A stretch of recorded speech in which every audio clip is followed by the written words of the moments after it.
కొందరు గుడిలోకి వెళ్ళగానే ముందుగా చేసే పని ఏంటంటే గంట కొట్టడం. మరి ఆ గంట ఎందుకు కొట్టాలన్న సందేహం ఎప్పుడైనా మీకు వచ్చిందా?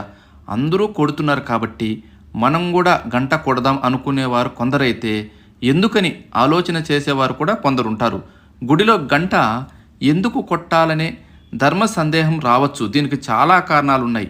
ఒకటేంటంటే మనం వచ్చామని గుడిలోని దేవతలకు తెలియజెప్పడం.